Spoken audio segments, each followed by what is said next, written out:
Brought to you by Agilus Diagnostics. Health test की बात आती है तो मैं भरोसा करता हूँ India largest diagnostics company Agilus diagnostics. खुद को टेस्ट करते रहो। तो आदाब, नमस्कार, गुड इवनिंग, सत श्री अकाल। एक बार फिर आप तमाम लोगों का स्वागत है क्राइम तक की कहानी के इस एपिसोड में। उम्मीद है पूरी फैमिली अच्छी होगी, अपना और अपनों का ख्याल रख रही होगी।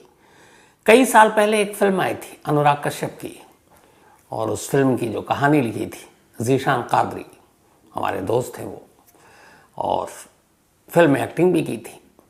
ज़ीशान कादरी ने ही उस फिल्म में एक डायलॉग भी लिखा था, और वो डायलॉग था कि जो नवाजुद्दीन सिद्दीकी पर फिल्माया गया था कि बाप का, दादा का, इसका उसका सबका बदला लेगा तेरा ये फैजल।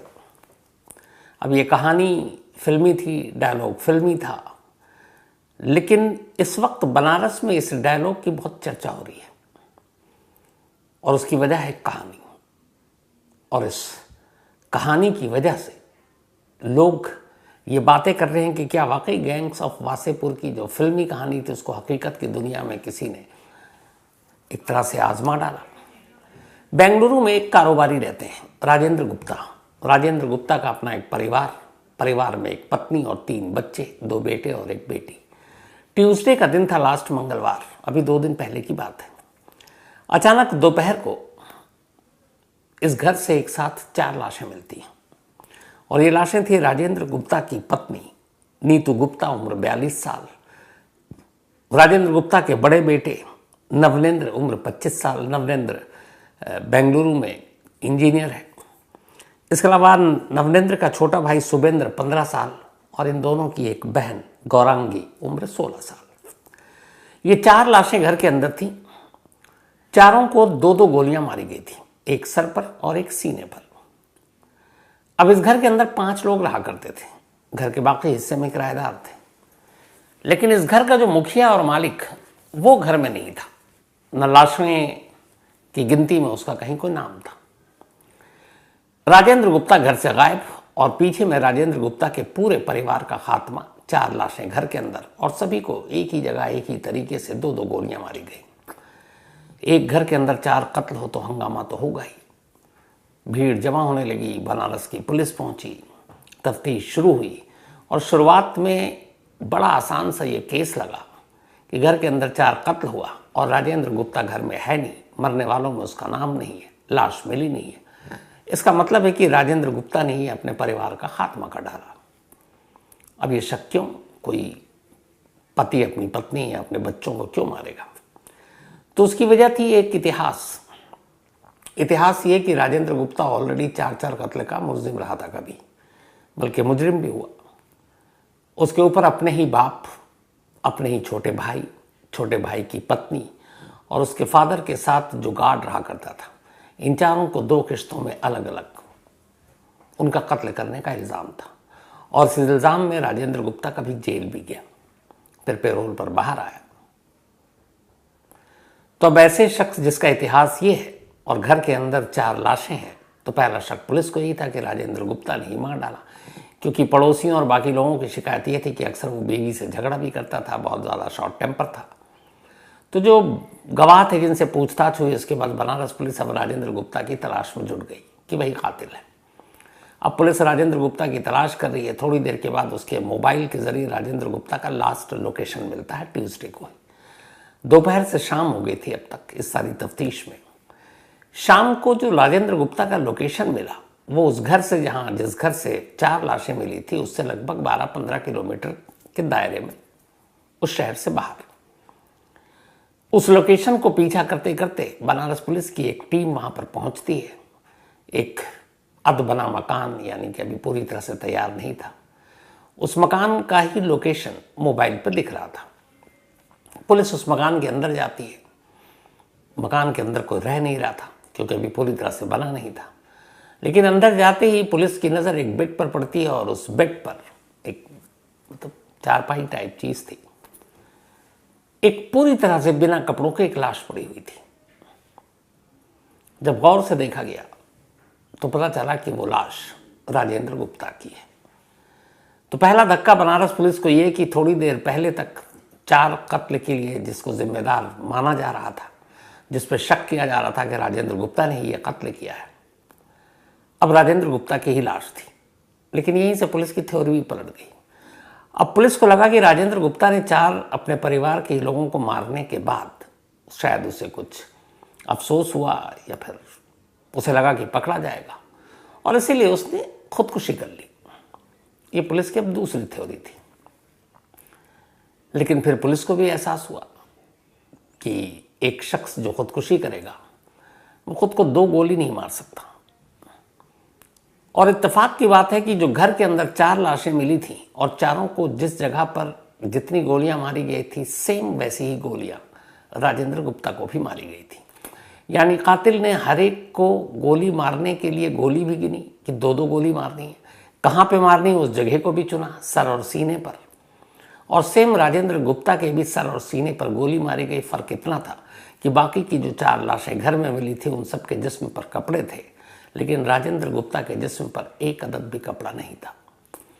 अब ये बात पुलिस को बड़ी अजीब लग रही थी, और ये भी था कि ये अब सुसाइड नहीं है।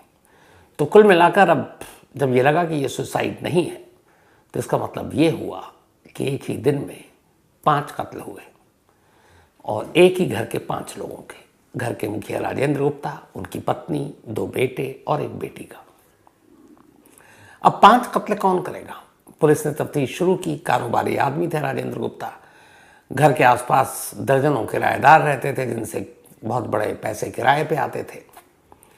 तो दुश्मन, क्योंकि शराब के कारोबारी रहे, पुराना इतिहास कत्ल का भी रहा, तो दुश्मनी बहुत सारी हो सकती है। अब पुलिस ने एक एक कर सबसे पूछताछ शुरू की।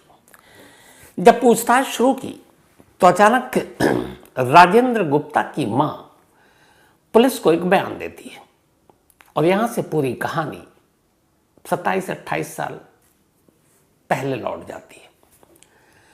राजेंद्र गुप्ता की मां यह कहती है कि उनके छोटे बेटे का बेटा, यानी उनका पोता, जिसका नाम विकी है, वो अपने भाई के साथ दिवाली मनाने के लिए घर आया था। वो दिल्ली में जॉब करते हैं दोनों भाई, और ये दोनों भाई वही भाई हैं जिनके पिता का कत्ल राजेंद्र गुप्ता ने 1997 में किया था। न सिर्फ पिता का बल्कि मां का भी। तो अब दादी बताती कि वो दोनों दिवाली मनाने आए थे, लेकिन उन दोनों में से विकी बार बार कह रहा था कि मैं इस बार सिर्फ दिवाली मनाने नहीं आया हूं, बल्कि मैं इस बार एक खास काम के लिए आया हूं और उस काम को करके जाना है। तो दादी ने कहा कि मुझे लगा ये कुछ उल्टा सीधा ना करे, तो उसने कहा देखो बेटा, पुरानी बातें भूल जाओ। तो उसने कहा नहीं, मैं तो करूंगा। तो दादी के हिसाब से सीधे सीधे जो पुलिस को बताया वो ये कि विकी ये ठान कर आया था कि वो अपने माँ बाप और अपने दादा का बदला अपने चाचा से लेगा, और शायद उसी ने कत्ल किया हो। अब ये दादी की थ्योरी है। तो अब 3 थ्योरी पुलिस के पास आई। अब पुलिस ने उन विकी और उसके दूसरे भाई जुगनू, इन दोनों की तलाश की। जुगनू दिवाली मनाकर घर दिल्ली लौट चुका था। उसे जैसे ही पता चला वो फौरन भागा और वापस बनारस पहुंचा।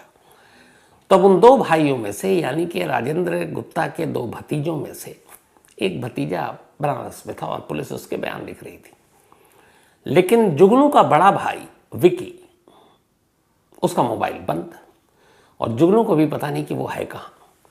अब यहां से पुलिस का शक विकी की तरफ घूमता है कि क्या इस 5-5 कत्ले के पीछे विकी है? क्या राजेंद्र गुप्ता के अपने ही भतीजे ने उनके पूरे घर का सफाया कर डाला? अब शक की वजह यह थी कि मोबाइल बंद इसी कत्ल के बाद, सामूहिक कत्ल के बाद, और उसका कोई अता पता नहीं, वो कहाँ है पता नहीं। तो ऐसा क्यों? और कभी ऐसा हुआ नहीं। भाई से भी वो अपने कांटेक्ट करता, और इसकी जुगनू और विकी की एक बहन भी है जिसकी कुछ वक्त पहले शादी हुई। तो तीनों भाई बहन में बहुत प्यार भी है। तो ना बहन से कांटेक्ट किया ना भाई से किया, और वो अचानक गायब है, लापता है, कहाँ है। तो फिलहाल अभी तक जब मैं आपको कहानी सुना रहा हूं, पुलिस की थ्योरी फिलहाल घूम फिरकर विकी की तरफ जा रही है कि हो सकता है कि विकी ने इन 5 लोगों का कत्ल किया। अब यहां सवाल है कि विकी एक लड़का अपने सगे चाचा, चाची और अपने कजन 5 कत्ल क्यों करेगा? लेकिन और कोई अभी तक शक के दायरे में है नहीं। और क्यों करेगा, इसको लेकर पुलिस 28 साल पुरानी एक कहानी को इस कहानी से जोड़ती है, और जब जोड़कर देखती है तो फिर लगता है कि कर सकता है। लेकिन वाकई ऐसा विकी ने किया, अभी तक कोई सबूत नहीं, क्योंकि विकी पकड़ा जाएगा तब पता चलेगा। लेकिन जो विकी के खिलाफ सबूत जा रहा है वो 1997 में हुआ वो हादसा है, जिसकी वजह से पुलिस मान कर चल रही है कि एक बहुत ही खौफनाक और ख़तरनाक बदला है। अब इस बदले की पूरी कहानी क्या है? अगर ये बदला ही है तो पहले उस कहानी को सुनते हैं, फिर इस कहानी का जो भी सच है वो आजकल में आ ही जाएगा। बनारस में एक कारोबारी परिवार रहा करता था। इस परिवार के जो मुखिया थे उनका नाम था लक्ष्मी नारायण गुप्ता। लक्ष्मी नारायण गुप्ता का शराब और प्रॉपर्टी का कारोबार था। उनके 2 बेटे थे, एक राजेंद्र गुप्ता जो बड़े बेटे, और छोटा बेटा कृष्ण गुप्ता। दोनों की उन्होंने शादी कर दी। लक्ष्मी नारायण खुद ही ये सारी चीज़ें, अपनी प्रॉपर्टी और अपना बिजनेस देख रहे थे, लेकिन साथ साथ वो अपने छोटे बेटे कृष्ण गुप्ता को इस सारे बिजनेस कारोबार में आगे आगे रखते थे, क्योंकि कृष्ण गुप्ता होशियार भी था, ईमानदार भी था, और राजेंद्र गुप्ता थोड़ा एक तरह से शॉर्ट टेम्पर, तुनक मिजाज, ध्यान नहीं देता कारोबार पर। तो एक बाप को ये था कि उसका असली वारिस कौन हो, जो सही हो। तो लक्ष्मी नारायण ने अपने छोटे बेटे को चुना इन सारे कारोबार के लिए, और इत्तेफाक से 1997 की बात है, उन्होंने शराब के सारे ठेके का कारोबार छोटे बेटे कृष्ण गुप्ता के हवाले कर दिया। ये बात बड़े बेटे राजेंद्र गुप्ता को बर्दाश्त नहीं हुई कि उसे लगा कि इस हिसाब से सारा कारोबार बाप का जो है तो छोटे भाई को चला जाएगा, उसके हिस्से में कुछ आएगा नहीं। सगे छोटे भाई से उसकी दुश्मनी शुरू हो जाती है। तब तक कृष्ण गुप्ता की शादी हो चुकी थी और 3 बच्चे भी हो गए थे। 1997 की बात है। एक रोज गुस्से में राजेंद्र गुप्ता अपने छोटे भाई कृष्ण गुप्ता के घर पहुंचता है। रात का वक्त था। कृष्ण गुप्ता और उनकी पत्नी नीतू गुप्ता सो रही थी। नीतू नहीं, कुछ और नाम था। सो रही थी। वो जाता है और सीधे पिस्टल निकालकर दोनों को गोली मार देता है। गोली सर और सीने में ही लगी थी। गोली मारने के बाद वो वहां से भाग जाता है। बाद में इस कत्ल को लेकर हंगामा होता है, पुलिस तफ्तीश करती है, कुछ चश्मदीद सामने आते हैं। उन्होंने बताया कि घर में रात को उन्होंने राजेंद्र गुप्ता को देखा था आते हुए। पिता को भी ये मालूम था कि कारोबार को लेकर छोटे भाई से उसकी अनबन है। पुलिस में कंप्लेंट होती है, पुलिस तफ्तीश करती है और आखिरकार राजेंद्र गुप्ता को कुछ दिनों बाद ही गिरफ्तार कर लेती है। अब उसके ऊपर डबल मर्डर का केस चलता है, अपने ही छोटे भाई और अपनी भाभी का कत्ल का मुकदमा। इधर मुकदमा चलता है, उधर अब जो तीनों बच्चे थे कृष्ण गुप्ता के, उन्हें दादा और दादी पालते हैं। एक जुगनू, दूसरा विकी और उनकी एक बहन, शायद डॉली नाम। तो वो तीनों दादा के पास हैं। अब बेटे भी बड़े हो रहे हैं। अब जो दादा हैं लक्ष्मी नारायण, वो अपने इन दोनों पोतों को कारोबार के हुनर सिखा रहे हैं। इधर राजेंद्र गुप्ता जेल पहुंच चुका है अपने ही छोटे भाई और पत्नी का उसके कत्ल के इल्जाम में। करीब 6 साल बीत जाते हैं। 97 2003 आ गया। 2003 में पेरोल पर राजेंद्र गुप्ता बाहर आ जाता है। अब ये भी एक कानून का तमाशा देखिए, डबल मर्डर, 6 साल और पेरोल पे भाई बाहर भी। हालांकि वो फिर भी मेरा ख्याल लगता है कि इतनी जल्दी नहीं मिला पेरोल।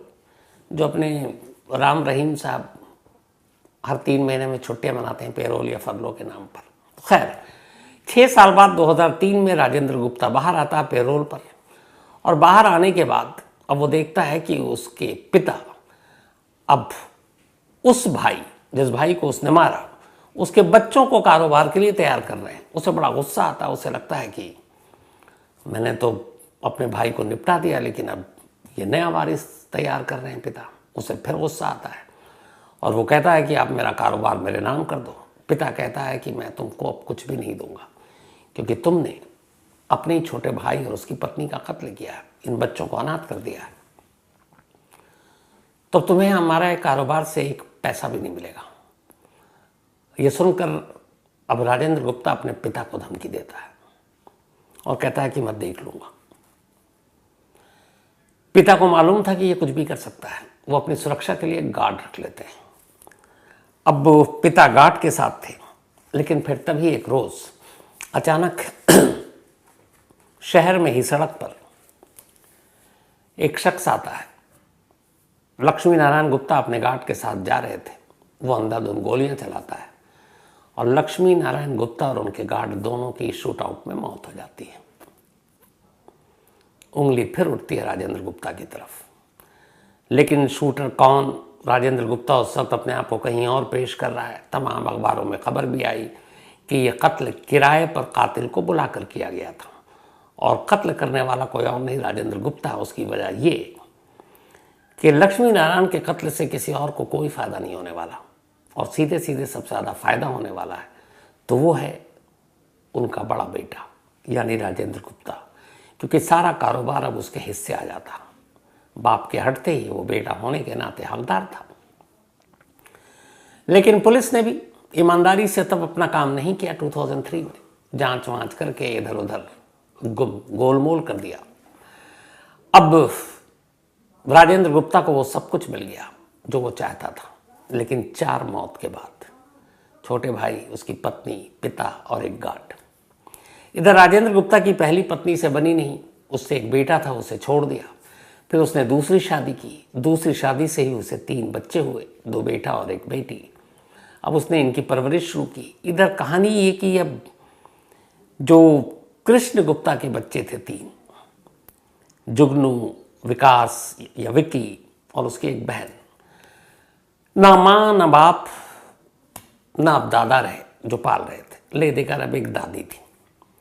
दादी ने कहा राजेंद्र गुप्ता से कि ये बच्चे अनाथ हो गए और बच्चे हमारे ही हैं, इन्हें भी इन घर में रहने दो और हम पालते पोसते हैं। लक्ष्मी नारायण का बेटा राजेंद्र गुप्ता इस बात के लिए तैयार हो गया। अब वो अपने उन 3 भतीजों को पाल रहा है जिसको उसने अनाथ किया था, जिसके माँ बाप को उसने खुद गोली मारी थी। अब वो 3 बच्चे पल तो रहे हैं, लेकिन खुद अपने जो राजेंद्र गुप्ता के 3 बच्चे थे उनकी परवरिश और इनकी परवरिश में भेदभाव था। वो अपने बच्चों को सारी चीज़ें देता और इनको एक गुलाम की तरह रखता। लेकिन धीरे धीरे ये सब बड़े होते गए, पढ़ाई लिखाई की। अब ये आया कि पढ़ाई लिखाई के बाद इनकी एक बहन की शादी होनी थी। भाइयों ने खुद दोनों पैसे जोड़े और जोड़कर शादी की अपनी बहन की, जबकि राजेंद्र गुप्ता के पास बेशुमार दौलत, लेकिन वो सिर्फ शादी में इसलिए शामिल होने आया ताकि बिरादरी के लोग क्या कहेंगे कि भतीजी की शादी में नहीं आया जिसका बाप नहीं, जिसके माँ नहीं, यतीम बच्ची है। लेकिन कुछ मदद नहीं की और इन दोनों को वो बहुत मारा पीटा करता था बचपन से ही, छोटी छोटी गलतियों पर। तो ये उसी एकदम कई फिल्मों में देखी ऐसी कहानी। तो अपने दोनों बच्चे, बल्कि 3 बच्चे चाचा के आतंक और दहशत के बीच में बड़े होते हैं, पढ़ाई लिखाई करते हैं, क्योंकि उन्हें मालूम था कि कुछ होगा नहीं। हालांकि उस प्रॉपर्टी में एक हिस्सा उनका भी था, क्योंकि लक्ष्मी नारायण के 2 बच्चे थे, दोनों में बराबर बंटना था और कानूनी लड़ाई में उन्हें उनका हक मिलता भी। लेकिन इस दौरान ये परवरिश, ये आतंक, ये टॉर्चर उनको किया जाना, उस माहौल में भी तीनों बिगड़े नहीं, बल्कि तीनों ने पढ़ाई लिखाई करके उसके बाद बनारस के बाहर निकले, दिल्ली शहर पहुंचे, अच्छी कंपनी में काम करने लगे, अपनी एक बहन की शादी करा दी। अब 2 भाई अपना दिल्ली में जॉब कर रहे हैं, सब कुछ ठीक है। लेकिन फिर अचानक हर साल की तरह दोनों भाई दिवाली मनाने बनारस पहुंचते हैं। बनारस पहुंचने के बाद बकौल दादी यानी कि राजेंद्र गुप्ता की माँ, उनमें से एक विकी कहता है कि इस बार मैं सिर्फ दिवाली मनाने नहीं बल्कि एक ख़ास काम के लिए आया हूँ। और फिर एक साथ 5 कत्ल होता है। कहानी सिर्फ इतनी नहीं है। इस कहानी का सबसे अजीब और गरीब पहलू यह है कि कातिल ने हर एक को 2-2 गोली मारी, हर एक के सर और सीने में मारी, और इत्तेफाक से जो कृष्ण गुप्ता थे उनकी और उनकी वाइफ की मौत भी कुछ ऐसे ही हुई थी। इसके अलावा जो दिन था मंगलवार, देखिए अजीब अजीब इत्तेफाक है इस कहानी में। जब विकी और जुगनू के माँ बाप की हत्या की गई थी, उस दिन भी मंगलवार था, और जब ये 5 हत्या हुए तब भी मंगलवार था। इतना ही नहीं, इसमें एक और संयोग था, और ये सब पता नहीं चक्र और किसका खेल है कि जब ये कत्ल हुआ अभी उस दिन कार्तिक मास के शुक्ल पक्ष की चतुर्थी और नक्टैया मेले का दिन था। और इत्तेफाक से 1997 में जिस दिन विकी और जुगनू के माँ बाप का कत्ल हुआ तब भी कार्तिक मास के शुक्ल पक्ष की चतुर्थी थी। मंगलवार का दिन, ग्रह के हिसाब से दिन, वो सारी चीज़ें एक जैसी, गोली मारने का तरीका एक जैसा, हर एक को चुन चुन कर 2-2 ही गोली मारी गई। बस फर्क इतना था कि इसमें से जो मेन कल्प्रिट यानी कि राजेंद्र गुप्ता, उसके जिस्म पर कपड़ा नहीं था। कपड़ा निकाल कर गोली मारने की क्या वजह, पुलिस अभी इसकी तफ्तीश कर रही, और अभी इस बात की भी तफ्तीश हो रही कि वाकई ये 28 साल या 27 साल पुराने उन 4 कत्लों का बदला है या इसके पीछे कहानी कुछ और है। इस दुश्मनी का फ़ायदा किसी तीसरे ने तो नहीं उठाया। ये सारी बातें हैं, और इन सारे सवालों का जवाब तब मिलेगा जब विकी पुलिस के सामने आएगा और अपनी बेगुनाही या अपना गुनाह, दोनों में से कोई भी, उसका इजहार करेगा या कबूल करेगा, तो ये तब पता चलेगा। लेकिन इस पूरे कहानी और ये 5 कत्ल और इससे पहले 4, मतलब कुल मिलाकर इस घर के अंदर 9 कत्ल हुए। 5 अभी ट्यूसडे को, और 27 साल पहले के एक ट्यूसडे को 2 कत्ल, तो 5 और 2 7, और उसके बाद पिता और एक गार्ड का कत्ल, तो 9 कत्ल हुए। लेकिन यहाँ ये है कि तमाम चीज़ें सबूत 97 में भी, फिर 2003 में भी राजेंद्र गुप्ता के खिलाफ, लेकिन राजेंद्र गुप्ता के बाद तमाम पैसे, दौलत, और उसका कुछ नहीं हुआ।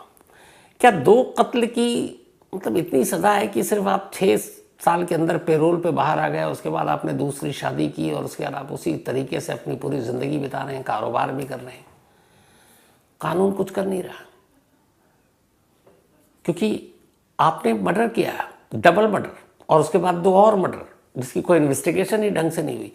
अगर इन 4 कत्ल की जांच ढंग से होती, बनारस की पुलिस कर लेती, तो क्या पता खुद राजेंद्र गुप्ता के अपने परिवार की जान बच जाती, क्योंकि राजेंद्र गुप्ता तो जेल में होते, सजा काट रहे होते। तो कहीं ना कहीं कई बार ऐसी चीज़ों के लिए कानून भी जिम्मेदार होता है। अगर आप किसी को इस तरीके से छोड़ते हैं तो फिर सामने वाले को गुस्सा भी आता है, और उसमें कई बार ऐसे बदले लिए जाते हैं। बहुत सारी कहानियाँ ऐसी भरी पड़ी।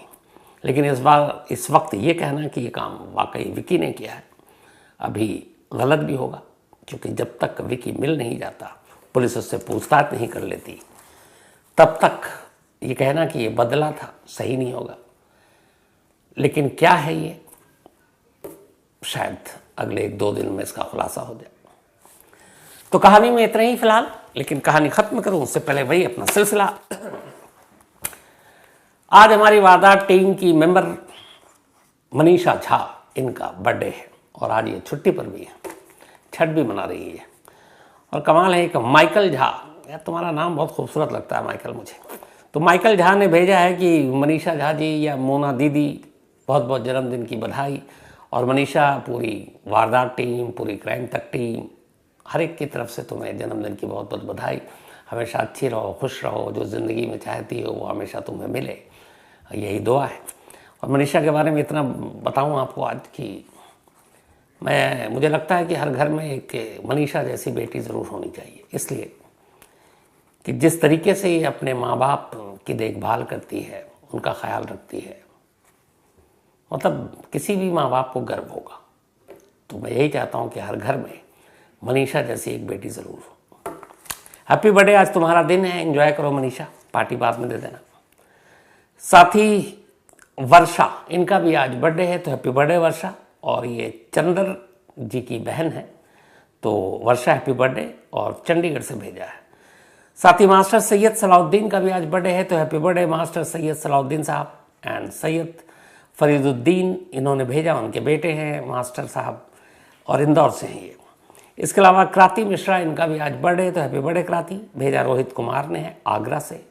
मोहम्मद इसा हुसैन, इनका भी आज जन्मदिन, तो हैप्पी बर्थडे इसा। और ये मोहम्मद इब्राहिम हुसैन ने भेजा है, उनके बेटे हैं, हैदराबाद से हैं। और इब्राहिम साहब की शिकायत ये है कि जो ऐसा है वो ठीक से पढ़ाई लिखाई पे ध्यान नहीं देता, तो ऐसा पढ़ाई लिखाई पे ध्यान दो, क्योंकि आगे चलकर यही काम आएगा।